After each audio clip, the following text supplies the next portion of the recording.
Cabinet विस्तार में भाजपा ने मांझी के साथ कर दिया खेल। विधानसभा चुनाव से पहले बिहार में कैबिनेट का विस्तार हो गया है।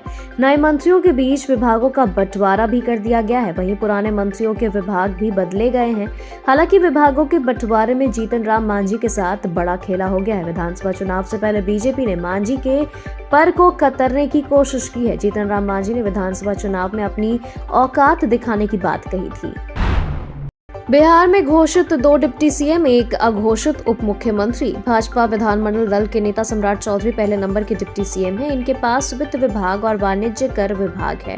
दूसरे नंबर के डिप्टी सीएम विजय सिन्हा हैं। इनके पास भी 2 कृषि और खनन एवं भूतत्व विभाग की जिम्मेदारी है। इसके अलावा भाजपा कोटे से सिर्फ मंगल पांडे ही ऐसे मंत्री हैं जिन्होंने 2 विभाग दिया है।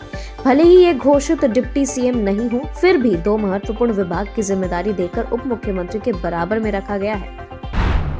नीतीश के बड़बोले विधायक का दावा, बिहार को निशांत की जरूरत। मुख्यमंत्री नीतीश कुमार के बड़बोले विधायक गोपाल मंडल ने निशांत को लेकर बड़ा दावा किया है। जनता दल यूनाइटेड के गोपालपुर विधायक नरेंद्र कुमार नीरज उर्फ गोपाल मंडल ने मुख्यमंत्री नीतीश कुमार के इकलौते बेटे निशांत को लेकर कहा कि निशांत को पॉलिटिक्स में लाना बहुत जरूरी है, क्योंकि नीतीश के बाद वही पार्टी को संभाल सकते हैं। गोपाल मंडल का दावा है कि यदि निशांत ने पार्टी की कमान नहीं संभाली तो जेडीयू का अस्तित्व समाप्त हो सकता है। जमीन सर्वे में अब नहीं होगी कोई परेशानी, बाबुओं की जी हुजूरी से मिली मुक्ति। बिहार सरकार ने जमीन सर्वे के काम में तेजी लाने के साथ ही जमीन मालिकों की समस्या को दूर करने के लिए बड़ी व्यवस्था कर दी है।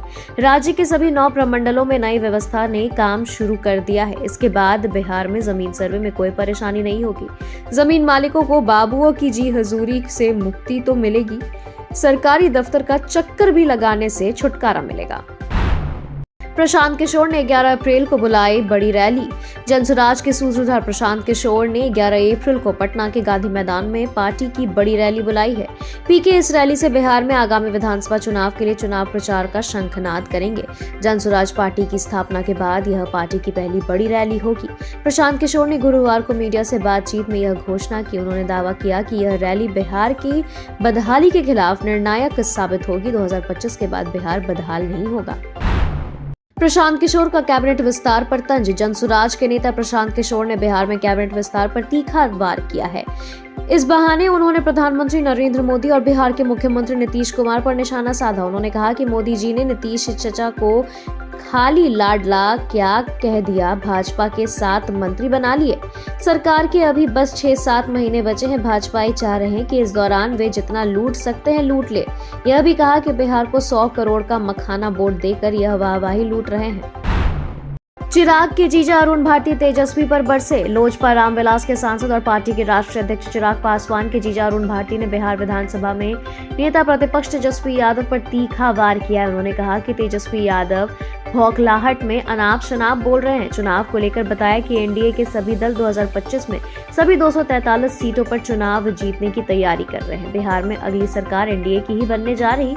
सीएम नीतीश कुमार पर वे गलत बयानबाजी कर रहे हैं। सीट बंटवारे के सवाल पर कहा कि गठबंधन की सीमाएं हैं, जब समय आएगा तो सब कुछ फाइनल कर लिया जाएगा। हेमंत सरकार इन महिलाओं को दे रही 2 लाख रुपए।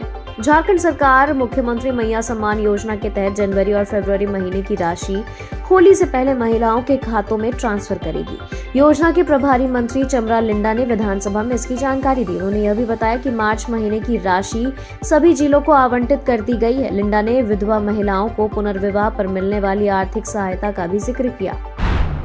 कान खोलकर सुने, फ्री में कुछ नहीं देंगे। किसके लिए? सदन में सीएम हेमंत सोरेन ने कही ये बात। विधानसभा के बजट सत्र में राज्यपाल के अभिभाषण पर सदन में 2 दिनों की चर्चा हो चुकी है।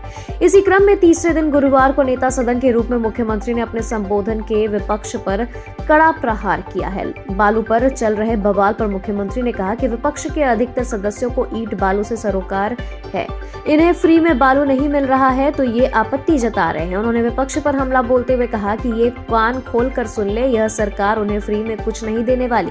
आने वाले समय में विपक्ष की मुश्किलें और बढ़ेगी।